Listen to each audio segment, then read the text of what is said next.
एक बार एक गांव में झूरी नाम का एक किसान रहता था। उसके दो बैल थे, हीरा और मोती। दोनों ही बैल हट्टे कट्टे व बलशाली थे। झूरी को उन दोनों से बहुत लगाव था। दोनों बैल भी झूरी को बहुत पसंद करते थे। हीरा और मोती का आपस में इतना लगाव था कि यदि कभी एक खाना न खाए तो दूसरा भी घास को मुंह तक नहीं लगाता था। एक दिन की बात है, झूरी की पत्नी का भाई गया, दोनों बैलों को अपने साथ ले गया। दोनों बैल इस बात से हैरान थे कि उन्हें गया के हवाले क्यों किया गया है। शाम होने तक दोनों नए घर व नए लोगों के बीच में थे, लेकिन उन्हें वहां सब बेगाना लग रहा था। रात को जब सभी सो रहे थे तो दोनों रस्सी तोड़कर झूरी के यहाँ भाग खड़े हुए। सुबह सवेरे ही जब झूरी ने उन्हें अपने यहाँ देखा तो दौड़कर गले से लगा लिया। ये सब देखकर झूरी की पत्नी बिल्कुल खुश नहीं थी। उसने दोनों को खूब खरी खोटी सुनाए और यह निश्चय किया कि दोनों को खाने में केवल सूखा भूसा ही मिलेगा। अगले दिन गया फिर आकर दोनों बैलों को अपने साथ ले गया। पिछले कल की घटना से बेहद क्रोधित था, इसलिए उसने वहां भी दोनों को खाने के लिए सूखा भूसा ही दिया। किसी तरह रात कटी और सुबह दोनों को हल जोतने के लिए खेतों में ले जाया गया। दोनों ने जैसे एक कदम भी न उठाने की कसम खा रखी थी। दोनों की खूब पिटाई हुई। रात को खाने में फिर भूसा मिला। दोनों निराश खड़े थे कि तभी वहां एक छोटी सी लड़की आई और दोनों को एक एक रोटी खिलाकर चली गई। एक एक रोटी से दोनों का पेट तो नहीं भरा, लेकिन उनके दिल को सुकून जरूर मिल गया था। पता चला कि उस लड़की की सगी माँ के मरने के बाद वह सौतेली माँ के पास रहती थी। उसकी सौतेली माँ उसे मारती रहती थी। शायद यही वजह थी कि उसे बैलों के लिए अपनापन था। दोनों उस छोटी लड़की के बारे में सोचकर चुपचाप अपना समय बिताने लगे। एक रात दोनों ने सलाह करी कि वे दोनों गले में बंधी रस्सी को चबा चबा कर तोड़ देंगे और वहां से भाग जाएंगे। उसी रात जब वे रस्सी को तोड़ने की कोशिश कर रहे थे तो वही छोटी लड़की वहां आई और उसने दोनों को रस्सी से आज़ाद कर दिया। दोनों ने छोटी लड़की से विदा ली और दौड़ने लगे। इतने में गया को इसकी खबर लगी और वह अपने आदमियों के साथ उन दोनों के पीछे दौड़ पड़ा। हीरा और मोती इतना तेज भागे कि उन्हें अपने घर का रास्ता भी याद न रहा। वे रास्ता भटक गए थे। दोनों को भागते भागते भूख भी लग पड़ी थी। रास्ते में मटर का एक खेत था। दोनों ने वहां जाकर जमकर मटर खाए। अभी दोनों खेत में चर ही रहे थे कि वहां एक सांडा धमका। दोनों ने हिम्मत दिखाकर उसे वहां से खदेड़ दिया। इतने में मटर के खेत के सेवक हाथों में डंडा लिए आ पहुंचे। हीरा के पास भागने का मौका था, लेकिन जब उसने देखा कि सेवकों ने मोती को पकड़ लिया है तो वह लौट गया। दोनों बैलों को पकड़कर मवेशी खाने में बंद कर दिया गया।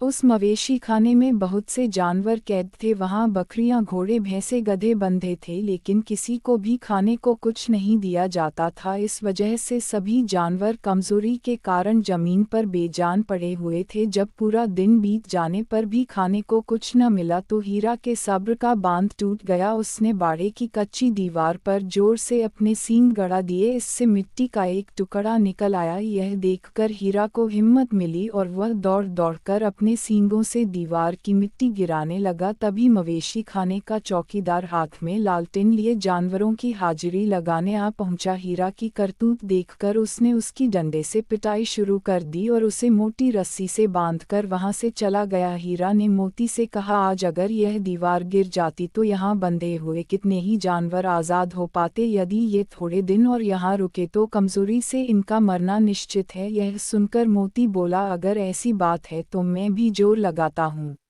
ऐसा कहते ही मोती ने दीवार में उसी जगह वार किया और लगभग 2 घंटों की कड़ी मेहनत से दीवार को तोड़कर गिरा दिया। दीवार के गिरते ही घोड़े, भैंसे, बकरियां सब जल्दी से भाग गईं, लेकिन गधे वहीं खड़े रहे। लाख मनाने पर भी गधे अपने डर की वजह से वहीं खड़े रहे। उधर मोती अपने दोस्त हीरा की रस्सी को तोड़ने की पूरी कोशिश करता रहा। अब जब सुबह होने वाली थी तो हीरा ने मोती से कहा, मुझे नहीं लगता कि आज यह रस्सी टूटेगी। तुम यहाँ से भाग जाओ, वरना सबको पता चल जाएगा कि यह सब तुमने ही किया है। मुझे यहीं छोड़कर तुम चले जाओ। यह सुनकर मोती की आंखों में आंसू आ गए। वह हीरा से बोला, मित्र, मैं इतना स्वार्थी नहीं हूँ कि मुश्किल के इस समय में तुम्हें छोड़कर चला जाऊं। मैं मरते दम तक तुम्हारे साथ ही रहूंगा। मुझे हर अपराध की सजा स्वीकार है। कम से कम इन जानवरों की जान बचाने का आशीर्वाद तो मिलेगा। इतना कहकर मोती ने गधों को सींग मारकर बाड़े से भगा दिया और स्वयं हीरा के पास आकर सो गया। सुबह होते ही चौकीदार, मुंशी व अन्य सेवकों को जब इसकी भनक लगी तो मोती की खूब मरम्मत हुई और उसे भी मोटी रस्सी से बांध दिया गया। लगभग 1 हफ्ते तक दोनों वहीं बंधे रहे, लेकिन उन्हें खाने को कुछ नसीब नहीं हुआ, उन्हें केवल पानी ही पिलाया जाता।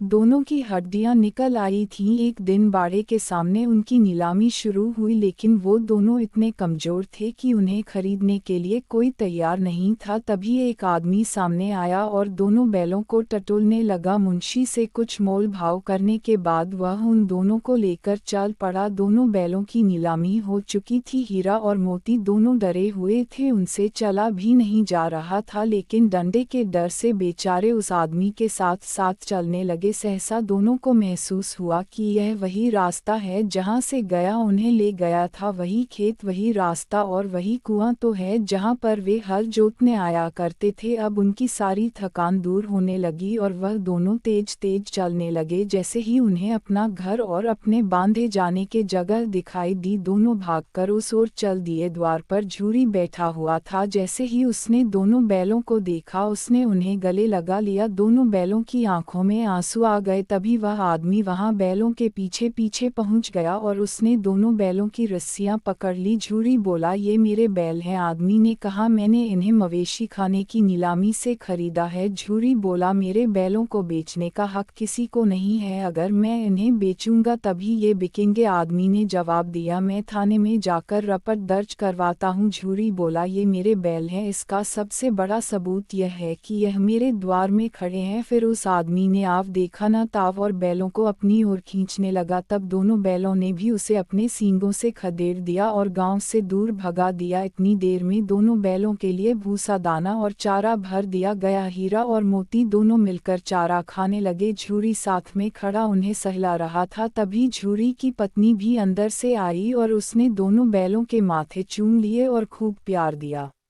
इस कहानी से हमें 2 बातें सीखने को मिलती है। पहली यह कि हमें अपनी स्वाधीनता के लिए अपने अंतिम समय तक संघर्ष करते रहना चाहिए। दूसरी सीख यह मिलती है कि हमारे जीवन में चाहे कितनी भी मुश्किलें क्यों ना आए, लेकिन सच्चे दोस्त हमेशा साथ निभाते।